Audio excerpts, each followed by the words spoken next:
Director Jordan Peele surprised everybody at the Video Game Awards with Hideo Kojima. Oppenheimer is not going to be nominated for visual effects at the Academy Awards. And also, we got reactions to Zack Snyder's Rebel Moon, and they are very mixed. Let's get into the movie news this week on Raiders of the Lost podcast. There's so much to talk about. There's also a couple of trailer releases that we'll get to, as well as some posters and film announcements. And there's a film that lost distribution starring Austin Butler that just got picked up. But let's get into the box office to start things off. And now, we have a history-making moment here. Miyazaki's The Boy and the Heron topped the box office this week with $10.6 million in the domestic market in North America. A huge success for the film. It's playing in IMAX theaters. James just saw the film. How'd you like it? I really enjoyed it. I saw the English language dubbed at IMAX. It's the first Studio Ghibli film to be released in IMAX, and it was an awesome experience. I really loved the film. It's an epic. It's hilarious.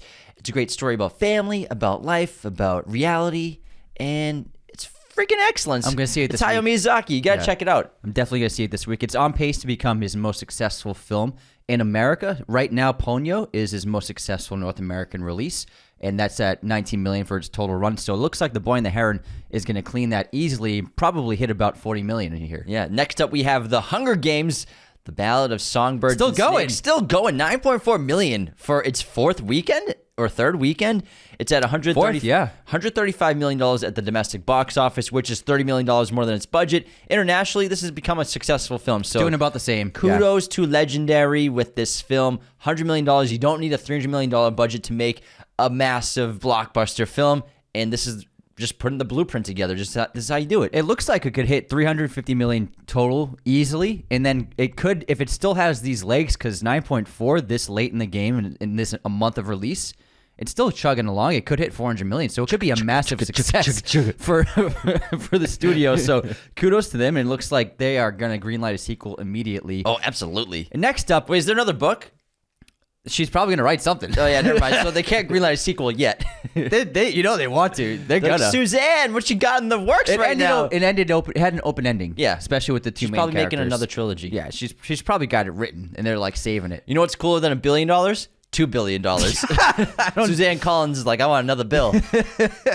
Speaking of history-making moment, another Japanese film has reached the top of the box office. In third place, Godzilla Minus One came out on top with $7 million in its second weekend. Now, this is running at $23 million domestic total in North America. It did exceptionally well in the Asian market, and it is chugging along. Lots of things chugging. It's storming the box office thanks to incredible word of mouth, great reactions from fans and critics alike. We saw it and loved it. We actually have an episode on Godzilla Minus One coming out this Wednesday, so stay tuned for our full breakdown and reaction of the film. We absolutely adored it. It's already tripled its budget globally. It's at $50 million at the box office. Wow. Around a $10 to $15 million budget. It was made so cheaply and effectively and efficiently. I can't believe it's under $50 million for a budget. It's it looks insane. so damn good. If you haven't seen it yet, you're going to love it. We're doing an episode on Wednesday, like Anthony said. Next up, Beyonce's Renaissance film had another $5 million at the box office. So another successful concert to theater release. It did have a 76% drop-off from its opening weekend, so it's not quite the Taylor Swift numbers. The Swifties come out, man. Because Renaissance made 26 last weekend and then 5 this weekend, so it still did very well, but I think they weren't expecting this big of a drop-off. I guess not. There's a lot of competition, though. Napoleon came in 5th place for $4.5 million. It's closing in on $60 million domestically for its run. And then Saltburn came out on its third weekend of wide release with $2.9 million this weekend, and it's running into $8 million in its total run. Poor Things had a limited run at the box office this weekend, opening in 7 markets, but we do not have the numbers quite yet. We couldn't find them, but we're guessing it's going to come in at probably 400,000 to 500,000 on 7 theaters. We'll see. We're seeing it tomorrow. Yep. And we're fortunate to be in an area in Los Angeles where the AMC Burbank is playing it, so we're going to see it there. And I checked tickets when we were getting them, and they're all pretty filled up. So I think it's going to have a successful box office run. Pretty excited to check it out. It looks like it might be in line with the Saltburn's numbers. Yeah, one of our most anticipated films of the winter. Now let's get into some news, and we're going to cover 2 things that we didn't get to last week because we had to film last week on Friday because we were so busy busy with our secret project that we missed 2 huge trailer drops that came out on Saturday morning. So obviously we got to talk about the Boys trailer, season 4. Very exciting stuff here. We got Homelander brooding, covered in blood again. We have Billy Butcher's in here. We got everybody, as well as a couple new faces, a couple new sequences, and it looks like Homelander's just kind of taking over his side, his piece of the pie at VOT, as well as getting public opinion, or even seeing this divisive war between the Americans and people in general. It had a great tease because it didn't give anything away. We got the violence we wanted. We got a little bit of gore, and then we got a lot of Homelander, which is what people want. And I like how we didn't really get much of a story, but it just teased all the elements. All of your favorite characters are back, and I'm very excited. And also, the guy who plays MM, he leaned out. He looks like a different person. Cut. He's looking good. I was like, is that MM? We had to IMDb it. We're like, is this the same guy? He looks a lot different. He leaned the hell up. He looks really good. I liked his... Stop drinking so much milk. I liked his bulky look. Obviously, he's a big guy, but he looks like he just cut like 30 pounds. He just looks like he cut 70. He looks terrific. Yeah. His jawline just like... I was like, who is this guy? It's MM. Yeah, his face thinned out, and he did look like a different person. We were like, wait, is this MM?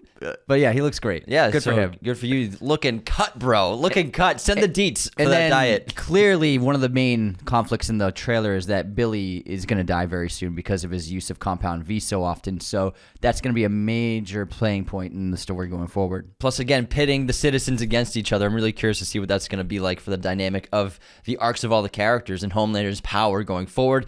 Next up, we also didn't get to talk about the House of the Dragon trailer. It is epic. The final shot of the dragon flying overhead for like 17 seconds. I was like, holy Max shit. was just like, dragons, just throw dragons out there. It looks epic. We loved season 1. It was one of our favorite shows last year. And the production's astounding, and Max knows what the hell they're doing. And this is such a loved IP. And I can't wait for this season. Yeah, they knocked it out of the park with the first one, and this trailer looks really fantastic and dynamic. They saved some of our favorite elements, didn't even tease some of them. Like Damon's barely in this trailer, and so I'm really looking forward to seeing this show. It comes out summer 2025, so stay tuned for that. It's only going to be a short wait away. I mean, I'm really excited. Luckily, this production was made in the UK, so they never had to shut down because of the strikes, because it's a UK production. And so they were able to keep going along while Hollywood had to shut down. So that's why it's already coming out so quickly. Posters are fantastic. The trailer's fantastic. I'm really looking forward to seeing how, Aegon's the king now, his mother, and then their rival, Rhaenyra, going at it. We're going to see everyone divided. And we're going to see the beginnings of the clashing of the Great War impending. And Alicent, yeah. Well, yeah, his mom. Yeah. I wanted to make sure I said the name right, because Alicent. James, 8 episodes of reviews. Alicent. It's Alicent. No, Alicent. There's no proof of that at all, Anthony. There's no video evidence. Nothing. No you video can't evidence. prove that at all. Nobody can. Someone's gonna go deep dive those episodes. Let's move on to some news that's new for the show. Dune Messiah, which is the second book in the series, but will be, hopefully, according to Denis Villeneuve, the 3rd film of his Dune trilogy. Denis is in South Korea right now. He's been talking about the release of Dune Part 2, obviously, which is coming out in March. And he teased that Dune Messiah is being written, and it's his dream to make this 3rd film of his trilogy, to finish up with one more movie on the planet of Arrakis that he loves so much. So without spoiling, because you've read it, is Dune Messiah the end of Paul's story? Well, I mean, would that be considered a spoiler? I don't know. Well, because I don't want to spoil what people could think could happen for part 2. Okay, so let me rephrase it. Would making Dune Messiah flesh out like a great story for Paul? I will say that without spoiling a bit. I mean, it wouldn't even be really a spoiler, but it wraps up several characters from Dune. Mm-hmm. Gotcha. So that's the best way to put it without putting any spoilers in there. So a lot of characters get... it is an end in a way. Yeah, for some characters. Gotcha. Okay. As well as a little bit of... I don't want to spoil it too much, but it's... That's all we need. Yeah, that's all. It's directly rated to it's directly. So then he's not going to be this. like, oh, let's make another and another. Because then if he does Children of Dune and Dune God Emperor, that's just like way different. So Denis could like end with Dune Messiah, and it would be a great trilogy for the story. He absolutely could. Absolutely could. Good to know. I would like to see it then. Me too. Hopefully it gets to make it. All right, let's move on to some more stuff. Something very shocking happened. So the shortlist for the visual effects Oscar was put out, So 20 films are up in the running for the category. This isn't nominations, but these are just shortlisted films. So do you know how the shortlists get made? Is it from Academy voting? Academy voting. Okay. So Academy voting What the fuck? has 20 films that could be contenders for the nominations. And so these are going to be the 20 films that we cut down to 5 films for the Oscars. Oppenheimer was not even included in the shortlist, which I think is absurd because it is one of the most visually stunning films I've ever seen. The visual effects are remarkable. They portrayed realms of science that you can't even fathom, and it was beautiful to behold. Now, I think this is an example of many people not understanding that visual effects doesn't necessarily mean it has to be CGI. Visual effects have been around since the beginning days of short films and silent films. Visual effects does not mean CGI. So I think that people were thrown off by the fact that there is no CGI in the film. That means they thought there was no visual effects in the film, which is quite the opposite. There's so many visual effects shots in the film. It was just done practically without computer-generated imagery. Also, maybe the Academy's worried about Oppenheimer winning every single goddamn award. I don't think that's a problem. I mean, everybody loves, Return of the King did that, and it's celebrated for that. Yeah. I don't think that's the issue. I think Everything Everywhere All at Once won 7. I think the issue is that when most people think of visual effects, they think it's just CGI, but it's not. It's pretty shocking because it's one of the most visually stunning films I've seen in years, let alone this year. And to not be nominated for an Oscar for Best Visual Effects is really just kind of slap in the face to the people that put so much work into creating those visuals because it's not CGI. You know what went into that? I can only imagine. They had a whole visual effects team and department. So, well, every movie does. Yeah, I know. That's what I'm saying. It was like a whole fucking team. It's like visual effects is there. It's in it. So special effects is going to be like in camera with the actors in the scene. Visual effects is done most of the time after the fact. It's added to the imagery. And it's done. It's done in production and also in post-production visual effects. But the thing is that they didn't use CGI for this one. So that's the difference. Pretty wild. Still visual effects. Moving on to some video game awards stuff. We had a bunch of movie-related people there. McConaughey was there. Matthew McConaughey's in his first ever video game. Timothy Chalamet was there to present an award. He came out and was introduced from his YouTuber name, which is Modded Controller 360. Because he used to mod Xbox 360 controllers. So they introduced him as that, which is hysterical. That's amazing. And then we got a really cool surprise. So Hideo Kojima was there, who's promoting his new game OD, but he came out on stage with Jordan Peele. So they announced the new horror game OD, which they call a new form of media. It will fully immerse players in complex storylines by well-known creatives, featuring performances from Hunter Schafer, Sophia Lillis, and Udo Kier. The team wasn't messing around with their push to bring in top-tier talent as the leading stars of the upcoming project, which has been dubbed OD. Along with the exciting announcements, a trailer was dropped giving terror a new outlet. This is according to Collider. So in the teaser, one by one, each of the main characters stares into the camera and delivers the line, "The hungry purple dinosaur ate the kind singing fox, the jabbering crab, and the mad whale and started fending and quacking." Like something straight out of Black Mirror, the trailer puts viewers on edge even after each of the treasured actors delivers their lines. There's a sort of mania when each star speaks, but it's final moments when Lilith goes full scream queen that particularly sends shivers down our spines. What it all means is up for debate, but with Peele's hand involved in the storyline, we're guessing that the immersive experience will drop players into a world of horror. As per OD's logline, the media explores the concept of testing your fear threshold and what it means to OD on fear while blurring the boundaries of gaming and film. This is exciting stuff. Yeah, it looks awesome.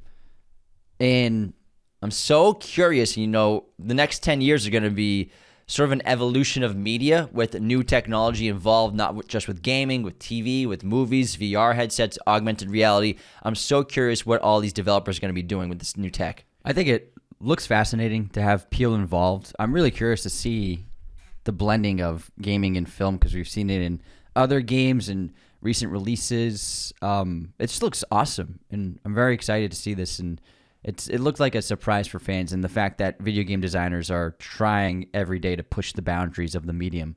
It's very interesting stuff. It's gonna be wild and immersive. It's gonna feel like Black Mirror, like that game episode, that horror game one. You gonna play it? I'll check it You out. were talking about playing the Alien game, and That one, Looks man, too scary, I man. was watching the game for them. I can't handle this Alien Isolation. looks It's too much, terrifying. man. I don't want to go to bed with a heart attack every night. don't need that in my life. I know, right? Do you want to push your fear threshold? I'm curious. Let's move on to some more news. So, if you loved Alex Garland's Men, get ready for his latest film with A24, Civil War. It got its first poster, and it features snipers inside the torch of the Statue of Liberty. The United States is on the brink of civil war in a near future setting. Garland described the film as a companion piece to Men. And it's so every time you have to say the title, you have to say men. And stated it is set at an indeterminate point in the future, just far enough ahead for me to add a conceit, and serves as a sci-fi allegory for our currently polarized predicament. Comes out in spring 2024. I'm not sure how I feel about this because I don't know. It's after Men. It's always I don't know. funny how people talk about how divided the country is right now, then they just make stuff that makes it more divided. Like, Yeah. this is just going to make it worse. Yeah, does A he want to civil add war, fuel to let me fire? guess, Republicans versus Democrats, we're going to go to war? Like, Yeah. this is crazy shit. I think it's a little absurdist, honestly, and I want to wait till I see the trailer before I lay judgment down. I don't love the poster. I'm curious as hell, but man, I don't know.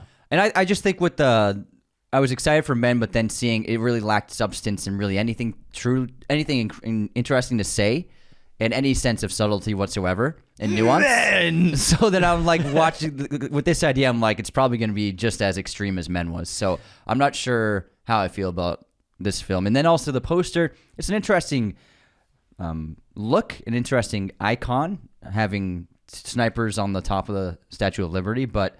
I mean, practically, what shot can you make from up there? How far away are you from, like, land, unless there's boats? Maybe they're From trying to snipe mainland? people off boats. Well, I mean, snipers can shoot pretty far. Yeah, but you're up really high. You're not going to snipe from way up there. The wind's insane. I'm not a sniper. I The don't know. wind's insane up there. I'm not a sniper. I'm not going to act like I know what I'm talking about with the bird's nest, bro. I don't know. I think this seems too high of a bird's nest.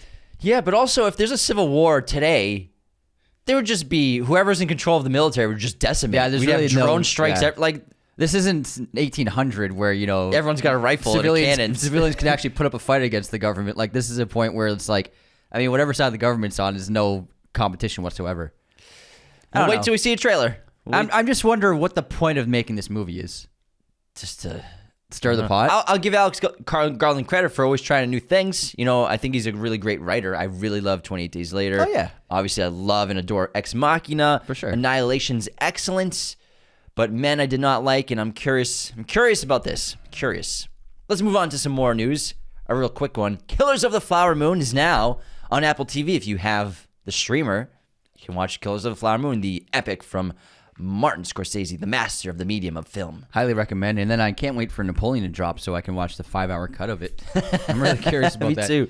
I bet there's a lot more stuff between Napoleon and Ophelia in that. Did you see what Baz Luhrmann did with his film, Australia? What did he do? Oh, he did a miniseries release, right? Yes, I saw a trailer. I saw clips on Hulu's TikTok, and I was like, why are they advertising Australia? They must have just added it to their release slate. Welcome to Australia. I was like, they must have added it, and they're promoting it. But then I saw a bus stop billboard that said "Faraway Downs," it was the poster of Australia with Nicole Kidman and Hugh Jackman 12 years ago. I was like, wait, what the fuck? And then I was like, did they change the name and make it a TV series? And they did. So they must have shot. I think they shot like 5.5 hours of an assembly. Yeah. And then he turned it into 3 episodes. I like that. It's It's cool. called Faraway Like Downs. Tarantino did with the Hateful Eight with the 4-episode series on Netflix. So I'm all for it. Hugh Jackman's a golden god in that movie, not going to lie. Welcome to Australia. I was waiting for it. It's going to come out. I was waiting for the male objectification. Well, it was a transition. So we're moving into Deadpool 3, which he's obviously in. You see what I did there? Oh, I saw that. Yeah. And of course, there are other ways you could have said it. the movie's back in production, back on filming, and there are some leaks getting out there. These people with I these don't want to see leaks. telephoto lenses taking photos from quite a far away of outdoor production filming because, they're filming on location a lot. And I don't want to spoil what this shot is, but there's a spoiler of a character's death. Okay. I'm not going to And watch it. No, I'm It's gonna being look at spread it. all over the internet. It got spread all over the internet like wildfire last week. Now Ryan Reynolds, in Ryan Reynolds fashion, is teasing it by sharing more set photos of leaked things So he shared a photo of a set photo with Predator, obviously edited in there. There's one of Steve Urkel's photoshopped in there, but they're poor Photoshop, so he's just playing and poking fun at it. But then he posted, a really like heartwarming story of like, we put a lot of work into these movies, and of course everyone's excited about it. But one of the best parts of movie magic is keeping it a secret until the movie comes out. So he's just basically asking people to stop sharing the leaks. That's gonna work. It's not going to work at all. But it's hysterical. It's like Predator's on set with them talking. Like I gotta look at Reynolds this. is like drinking a cup of coffee and like Predator's there. It's super funny. Predator's not in the movie. It's just a bad Photoshop. I don't want to see any spoilers. Like the first images, the first set photos already spoiled like Plenty. And I was like, I don't want to see. Like they spoiled the Wolverine yellow costume. Yeah, like I don't want to see any of this. Like I don't understand why people just like can't wait. There's Mickey Mouse. Yeah, Mickey Mouse is in one. It's like he's talking to Predator. Yeah, that's amazing. It's like they're just waiting for the shot to get set up, and they're on set just hanging. Great. Oh my god! I have no interest in it. I have no interest whatsoever. I just want to wait until the film comes out because the set photos of that beach sequence already spoiled that interaction between Deadpool and Wolverine, and I was like, that's already ruined that scene for me, knowing that that's going to happen. Yeah. I mean, I don't understand why people just can't wait until the film comes out. Like they just need to see it, I guess. I guess so, man. Let's move on to some more news. So we got a new trailer for Amazon's remake of Mr. and Mrs. Smith. This cast is stacked. It stars Donald Glover and Maya Erskine, plus Paul Dano, John Turturro, and Michaela Cole. The trailer, I don't know how I feel about it. I'm so sick of remakes, man. It just doesn't feel anything like the original movie, which obviously that was like 12 years ago. But I don't know. It just doesn't feel like what Angie and Brad brought to the roles and to the story. And it just seems like generic action show. So I really like Mr. and Mrs. Smith. Me too. It's a good movie. I think it's a really. I mean, we should do an episode on it. It's not a great movie, but it's really fun. It's funny, sexy, and it's got really fun action. It's got a lot of charm to it. It's got a lot of charisma to it. And this trailer, it looks like it's more of like a serious action series rather than the comedic, charming movie of Mr. and Mrs. Smith. So, well, as serious as Amazon goes. Yeah. But I just didn't feel like it didn't seem very fun. And the tone looked just much different from the film. Maybe it's going to be funnier from actual episodes, but I just didn't feel that same charm and charisma and a fun quality that Mr. and Mrs. Smith has. Because that movie, it's just a good time, honestly. It's really entertaining, and the actors' chemistry is obviously very real in that movie. Yeah, it is. It's not so much, I don't mind that this movie isn't sexy or suave. It's a show, Anthony. Yeah, the show isn't sexy or suave, but it doesn't seem to have that same kind of humor and charm that the film had. I bet it might be good, or they're just throwing fat bags around. Here's a fat bag for Amazon, you. Man. Here's a fat bag for you. Here's a fat bag for you. Generational wealth. All right, let's move on to some first reactions from upcoming films. Early reactions from Timothée Chalamet's upcoming Wonka musical is getting great reviews, raves about his performance and singing, the dance numbers, the music is great. I'm looking forward to it. I saw a couple great press interviews with him and what's his name, Hugh Grant, and Hugh Grant just being fucking hilarious, self-deprecating Brit. Hugh Grant is my spirit animal. He's so funny. There's an interviewer where they're like, so what was it like to why did you choose an Oompa Loompa? Like, you've done so many great roles. You've had an incredible career. Like, why is now the time to play an Oompa Loompa? And he was like, that's just what Hollywood's offering me these days. I play weirdos and Oompa Loompas. And Chalamet's just dying next to him. He's like, that's all I get. He's got to be one of the funniest people, like when it comes to interviews, red carpets, and stuff like really that. Funny, he is just so witty and sharp and quick with and doesn't humor. give a shit. Yeah, I love his humor. He's very man. funny. Like at the Oscars, he's like, face cream. He's presenting with an actress who's around his age, but she looks terrific for her age. He's like, this is also a public service announcement for daily face cream moisturizer, where we have a beautiful person right here and me, a little scrotum. He said it. I'm like, it's the Oscars. Yeah. This is great. It's amazing. It's the only fun part of the Academy Awards. It was a good joke because he saw the British self jabs. I love that shit. Good stuff. But also on the same day, December 15th, Wonka is getting released, and so is in Zack Snyder's Rebel Moon, which will be on Netflix. And now Rebel Moon is getting very mediocre in mixed reviews. Some say it's epic, some say it's quite a dud. So this is a review from Games Radar, Molly Edwards, who wrote, okay, Rebel Moon is quite simply epic. Massive scale, beautiful visuals, of course, awesome action, some really fascinating mythology. There's lots of exciting setup for what's to come, but it's still very satisfying as its own movie. Jimmy has stolen my heart. I don't know who Jimmy is, but I'm sure we'll find out when we see the movie. She's talking about you.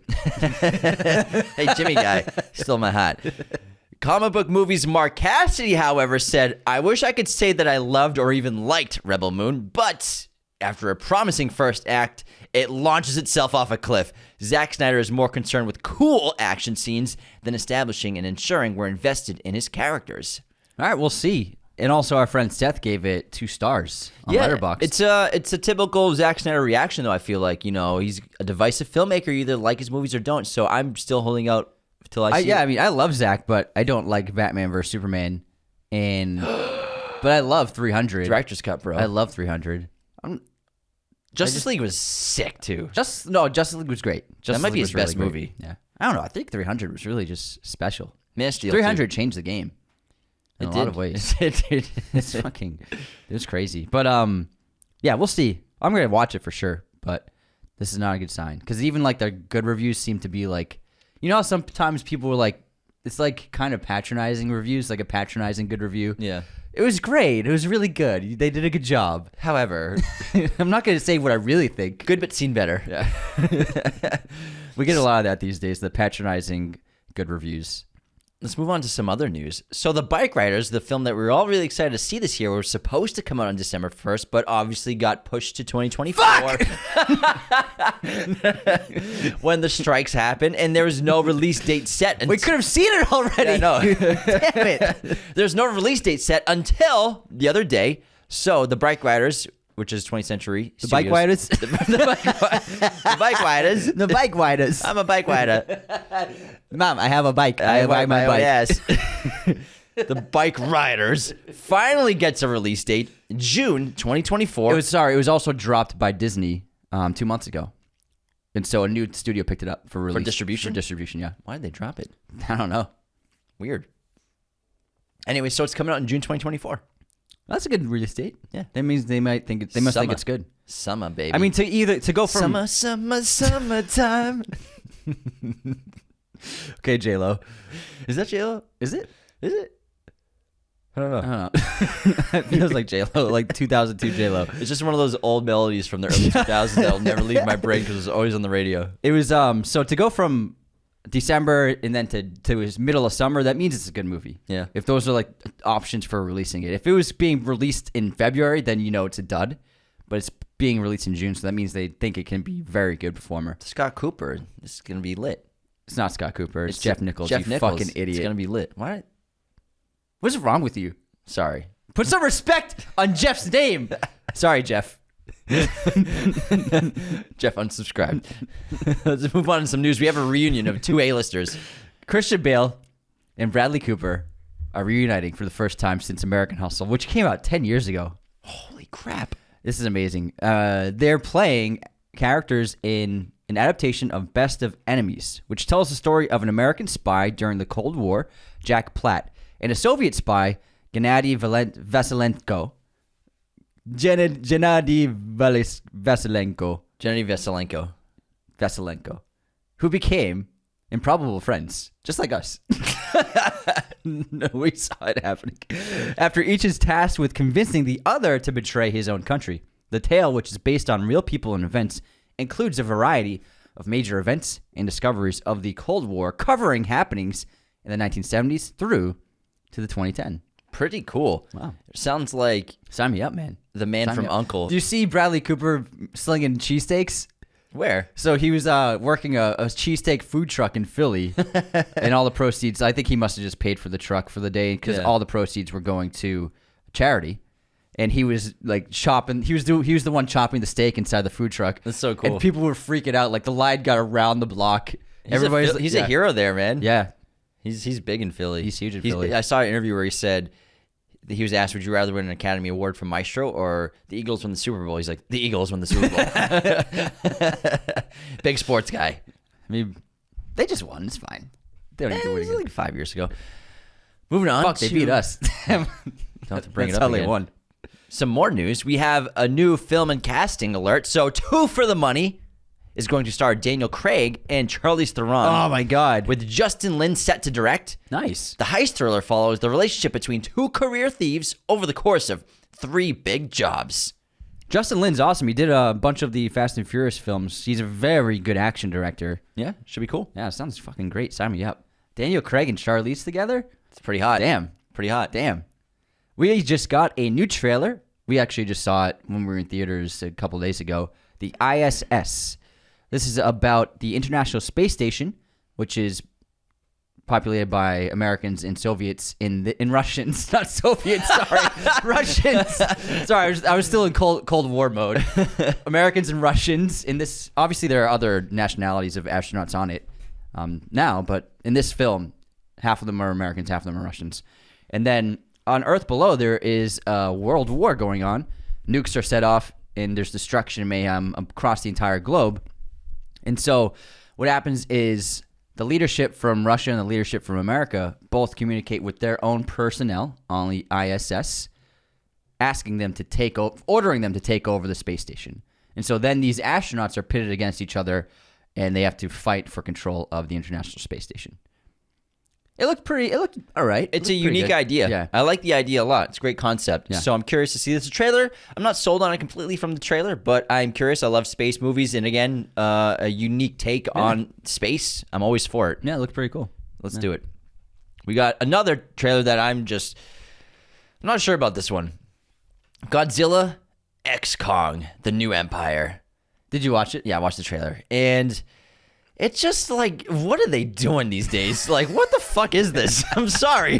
That was my reaction. I'm like, what the fuck is this?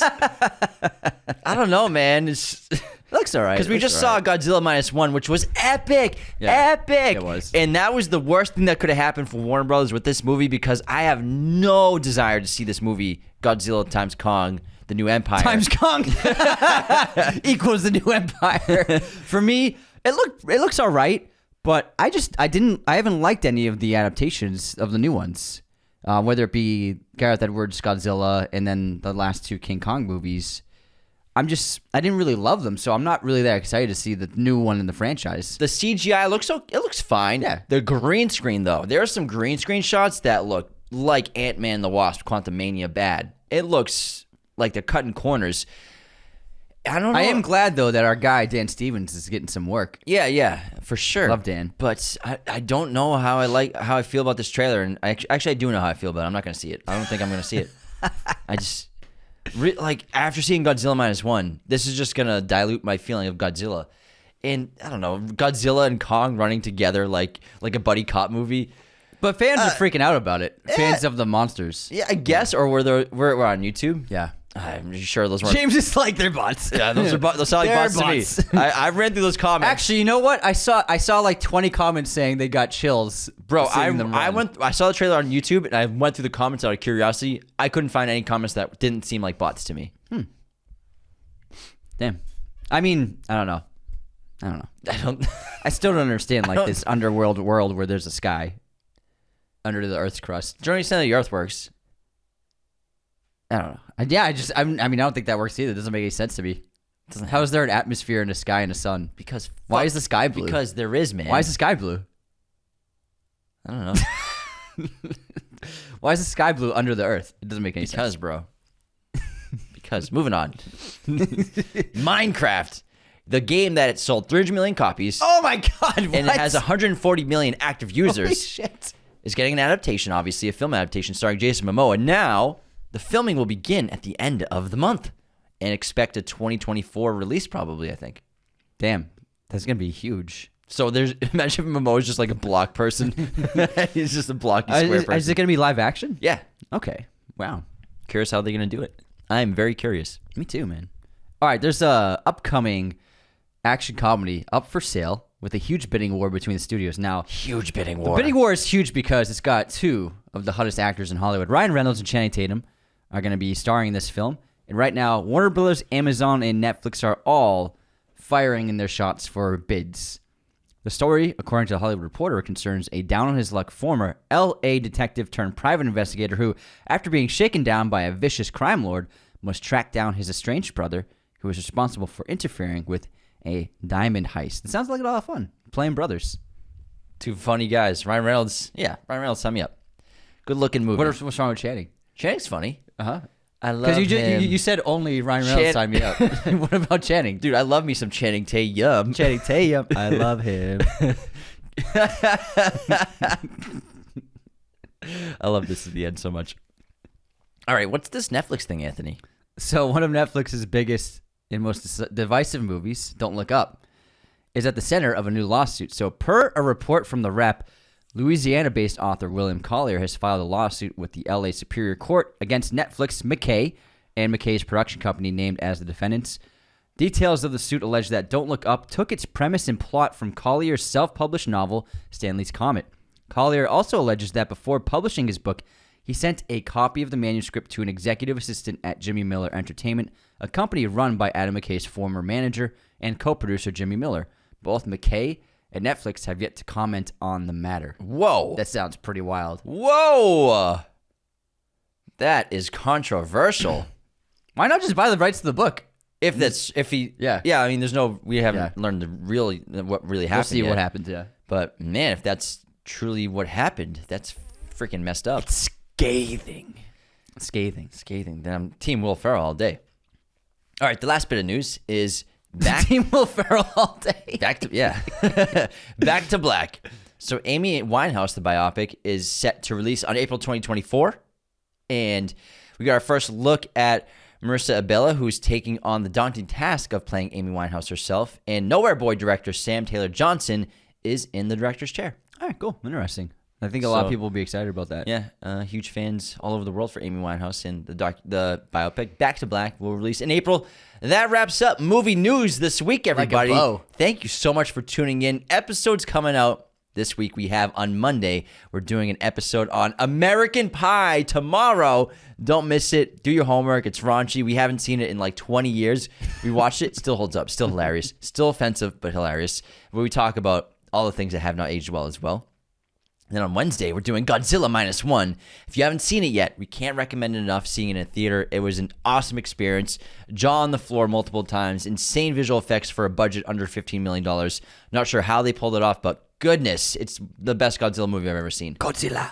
And besides that, the usual stuff. Become a patron at patreon.com/Raiders of the Lost Podcast. You get access to the ad-free version of the show. Oh, yeah. Tier of $5, and you can link your Spotify and listen there as well. Plus, leave those 5-star ratings and reviews on Spotify and Apple Podcasts. And again, share us with your family and friends. It's the best way for a podcast to grow. Word of mouth. It's essential. So tell everyone about the show. Thank you so much for tuning in. See you next time. Thank you for watching Raiders of the Lost Podcast. Be sure to hit that subscribe button, hit the like button as well, notifications for sure. Listen to the show on Apple Podcasts, Spotify, everywhere you can listen to podcasts. And be sure to check out this other content we have on our YouTube channel.